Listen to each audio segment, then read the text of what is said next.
Everyone. All right. Okay. Good morning, everyone. Hey, guys. This is episode 4 of the Intentional Spark Show and Tell. I think this name is sticking. It's week 4, and no one's given us a better name. No one's given us a better name. We can't come up with a better name. But we're here. It's July 10th. Back in Portland. Yeah, back in Portland. After our travels. Yeah, it was a whirlwind of a trip, but really fun. Last 2 episoes were in the car and then in Berlin. In Berlin before the wedding. Quite hectic. So now we're semi-settled. Yeah. Every Monday. So to kick things off today, wanted to talk to Tony. I don't think we've discussed his ConvertKit conference that he attended a couple of weeks back. So just wanted to get a feel for that. What'd you learn? Who'd you meet? What'd you do? Well, we've discussed it. But we haven't discussed it. We talk outside of the show. No, we don't. Dangers of working with your spouse. You maybe only talk when it's work related. Yeah. So right after the ConvertKit conference, we went to Europe, so barely any time to decompress. But the ConvertKit conference was the first year it was held, and it was awesome. One of the big reasons I wanted to go is I knew some people that were running it and that were going to be there. So it's a great place to kind of meet clients and people in person.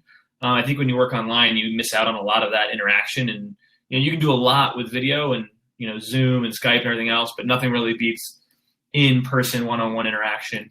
It was also the first year of the conference, and that's a great opportunity to make friends and meet people that you wouldn't be able to meet in the 5th year of a conference. When conferences get bigger and cliques kind of form, it can be hard to break in. But in that first year of the conference, nobody really is familiar with anything that's going to happen, so you can kind of, you'll be right there with them and make some new friends, and it's really fun. So tell us about ConvertCit. What do they So ConvertKit, What's your business? Yeah, in case you don't know, ConvertKit is an email marketing software. So like MailChimp, Aweber, Infusionsoft. They kind of, the way they position themselves is they have a lot of the functionality of Infusionsoft without all of the confusion part of it. So Infusionsoft is often known as Confusionsoft because it has a lot of capability. So clever. But it has a lot of capability, but it doesn't really... You basically you get Infusionsoft and then you pay some $1,000 to run it for you. That's usually what happens. ConvertKit gives you a lot of the same functionality of tagging people and having things in your email sequence be triggered by tags and actions without a lot of the headache.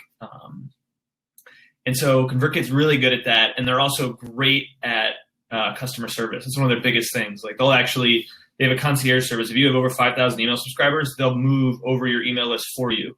So they'll build out the email funnels, they'll move it all over, which is a really great service if you have a good amount of emails.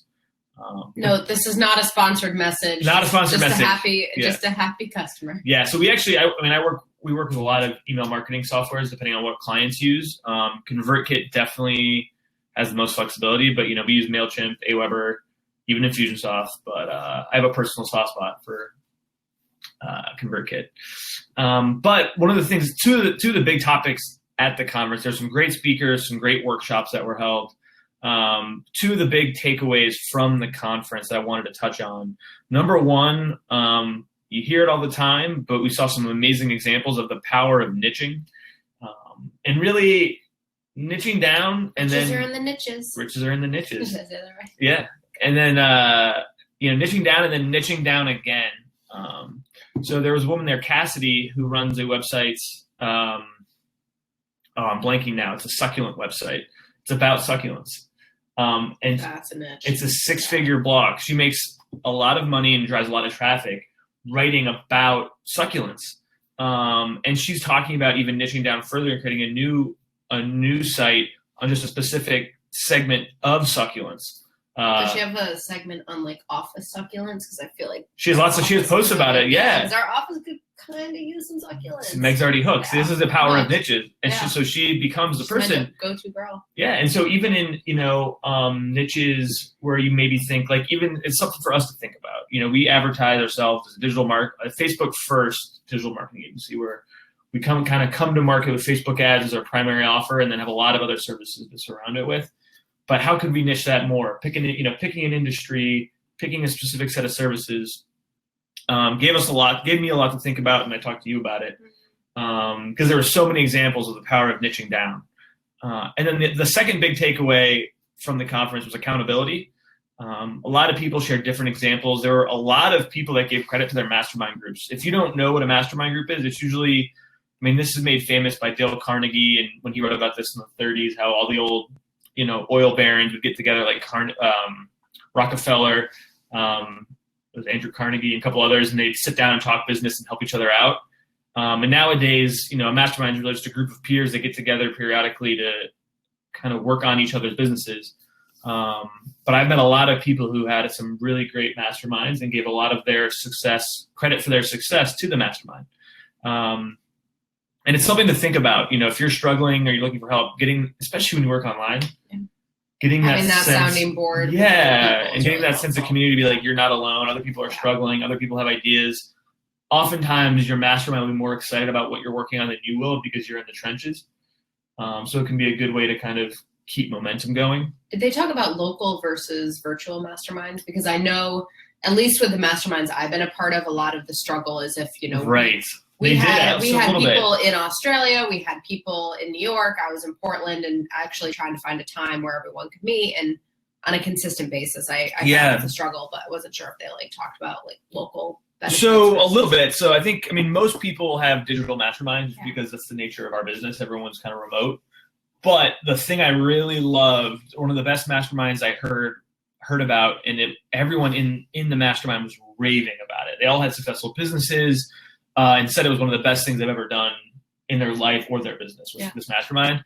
What they did is they put the mastermind together, but the commitment was the first mastermind meeting was going to be a offsite in-person meeting. So people set the tone. You had to pay money. So I think they met in Orlando, Florida for their first meeting. So they were from everywhere else. Everyone had to spend money for flights and hotels. Really? I don't know, Disney World, maybe it's cheaper. Yeah. It's cheaper for hotels. I like Disney. I like Universal. Sure. But they all flew there, spent the money, spent the time, spent 2 or 3 days together, created a really strong bond. And it also showed everyone had such a strong commitment because they were meeting in person that no one then missed any of the online meetings. I thought that was a really interesting way to kind of set the tone and make sure people were going to really take it seriously. And just to piggyback off the accountability thing, the other piece that a lot of people talked about was accountability to the written word and video. So, there were a couple speakers that came on. One speaker, SeanWest.com, if you go to his site, he talks a lot about writing. But what he talks about is writing every day and creating a writing habit. And Nathan Barry, the founder of ConvertKit, credited his writing habit to his own success. But just getting your thoughts down on paper, whether they're good or bad, commit to 500 words, 1,000 words a day. And he says it can be transformative for your business and yourself personally. And then we also had a videographer come on who was big in action sports, Levi Allen, and he also said the same thing about video. Commit to it, keep a schedule. So that's what we're doing with this Facebook Live. We're going to try and do this. The video in the car the other week was rough, but we were there. Well, we did it, yeah. Every Monday we're committing to this just because the commitment to do this will spur more work and more innovation. Yeah. But anyway, big takeaways from the ConvertKit conference was fantastic. I already bought my ticket for next year.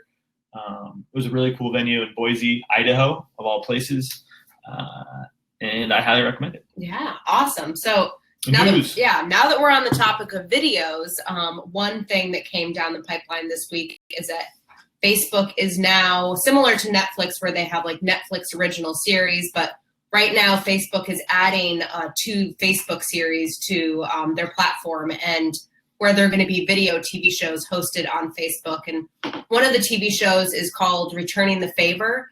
And it's actually going to be hosted by Mike Rowe of Dirty Jobs, which if you haven't followed him on Facebook yet, he's awesome. I would highly recommend it. Yeah, just to watch what he's doing as far as how he's interacting with people. He puts out a ton of content. A lot of rants, a lot of really long written. He treats Facebook like his journal pretty much. Right, and he has a lot of recurring segments.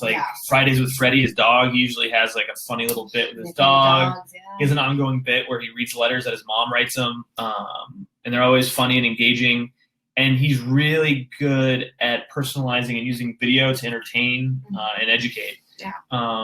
And he's awesome. So definitely watch what he's doing. And the fact that that Facebook recognizes this as an opportunity just shows how committed they are to video. Yeah. And they're seeing too that people now really want to stream on-demand video content that they can watch anywhere, whenever, wherever. And, this kind of capitalizes on that, but they also want to build TV series that will bring together a community online on Facebook. And so it's both, Mike Rowe's show, and then there's a second one, which they haven't really talked about and what that's going to be, but it's basically a docu-series about... It's about the Ball family. Yeah, about Lonzo the Ball family, yeah. Yeah, the Lonzo Ball, LeVar Ball, and all the sons. It's going to be about them. Okay, good stuff, but... Is this your first time learning about the Ball family? The Ball family. I did not know. I thought it was just like a basketball family. Like, let's talk about that. No, LeVar Ball is a very talkative father, and Lonzo Ball just got drafted by the Lakers. I'm all for it. Big sports fan. Yeah, huge sports fan. But yeah, no, I think it's pretty cool to see Facebook, really starting to, put an importance on video content, and I think it'll really kind of just transform the online marketing platform. Yeah, do it for yourself. Yeah. Facebook's recognizing it, so we're recognizing it. We're here. Week 4. Keep putting videos out. Yeah. Okay. And then the other topic we wanted to discuss today was just go through like some brands online that are just really crushing it with their social media, just so we could all learn from other companies and have some takeaways on what makes social media awesome. So yeah, I'm gonna try and do a screen share here. So let's see how this works. I have no idea if you can see my screen. Oh, what? Oh, can you? We'll find out. We'll find out, guys. Sorry. Bear with us here. No. If not, we'll post this article in the comments after the show. So but you should be seeing right now this coffee brand called Death Wish Coffee.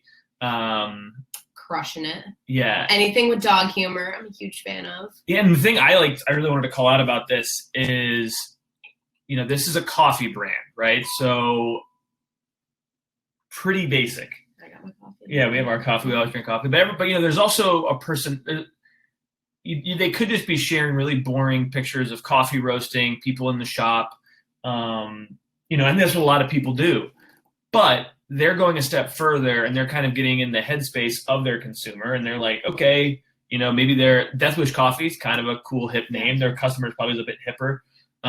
So they're speaking to their customer. Right. They're going to put some attitude into it. So, making it relatable. Right. Like, here's a meme, right? Don't be afraid to use memes. Everyone else, they don't use memes. Brands should use memes. So sorry, kind of. Allow me to apologize to you in advance for what I'm going to say to you before my first cup of coffee. I say that to Tony every single morning, so especially Mondays. So. Yeah, especially Mondays. Yeah. And then this one too, super cute. This guy gets it. It's like a hipster dog wearing the flannel, pour over coffee. This is a Portland-based company? Possibly, definitely. Like Pacific Northwest, definitely. Portland right there. But this is just a great example of how you can put personality into a brand when coffee is a commodity, right? But this is a great way to brand yourself. And so I think it's something, how can you make your topic interesting? We're a digital marketing agency, so theoretically, a lot of people might find that kind of content boring. So we're going to try and put as much personality into what we share as well. So, and that's something we're kind of working on too internally. We're going to be getting a dog in the fall, so there's going to be a lot of ready. Yeah, get ready for so much dog content. So much dog content. Yeah, we may even have the dog in on the definitely the show and tells. Oh, for sure. Yeah, for sure. And then this other one, you like this a lot, Meg. I like that. This is Red Bull, and I feel like Red Bull with their social media always goes for the wow factor, and this post just really sums up all that is great about Red Bull. There's a floaty lobster going down a giant rapid waterfall, and it's just fabulous. Yeah, and the thing I think this should really instill in everyone here watching is how can you just make people pause for a second, right? So this is not something you'd expect to see. So Red Bull, someone going over a waterfall, okay, that fits the brand. But on a lobster floaty is kind of, you pause, right? It's a pattern interrupt. And we like to do this a lot with ads where the ad makes sense for the brand, but it's a little different. So people actually have to stop and think about it. Yeah, I've been seeing recently all of the lobsters on social media of lobster rolls at summertime, lobster bakes. Right. It's a lobster going down a waterfall. Right. So the wow factor of going over a waterfall is pretty cool, but make it something a little different. And even like this up here, having the dog dressed as a coffee person, much cooler than if this was a person and this guy gets it. be a little quirky, be a little off of center, and I think people will really react to your social media posts. And then the final one I wanted to talk about was down at the bottom. It was Lulu's clothing. Oh, wait, up a little bit, right there. So one thing to call out that Lulu's does with their customers is that anyone who tags a photo of themselves on Instagram wearing their clothing, they automatically get entered into to win a free coupon with Lulu's. And when I read that, I thought that was really great because a lot of companies don't do this enough, but people need to be incentivized on social media for engagement. So, throw contests, do campaigns.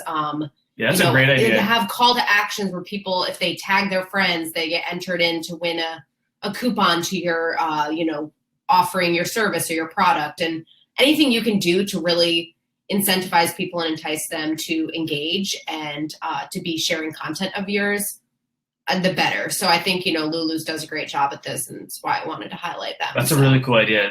Instead of just asking people to tag your friends or tag the company in your posts, give them a little bit of an incentive. That's a cool idea. Yeah. So awesome. Anyways, that's it. All right. So let's hope that screen sharing worked and you guys just weren't staring at us for a while. But I think that covers what we wanted to cover today for the Intentional Spark show. Yeah. Any music? I know you need to talk about Miley Cyrus because I have been listening to Miley Cyrus all Europe and then this week. So this is a common theme with my music choices, but I tend to like pop female vocalists. Big Miley Cyrus fan, and I also like to play music on repeat when I work. I find that it helps me concentrate. Not just artists on repeat, but the same song. Oh yeah, the same song on repeat. Straight on repeat. It's a good concentration hack. You put headphones in, or you just blast it as loud as you can. It's a terrible marriage hack, though, and business partner. But Miley Cyrus has a new single called Malibu that is fire, just flames, so good. Meg's sick of it, but I am not sick of it yet. I already played it in the car on the way home from the gym. I used to love it. Highly recommend that. What about you? I feel like all I know these days is Miley Cyrus. Malibu. So that's great song. That's my recommendation to others. Just a banger. Ease into it. Have some other songs mixed in. Your choice. Or don't. Your choice. Your choice. All right. That was the Intentional Spark Show and Tell, episode 4. Today's Monday, July 10th. We will be back next Monday, 9 a.m. Pacific, 12 p.m. Eastern, July 17th. Rain or shine, we'll see you there. See you guys. Yeah. See ya.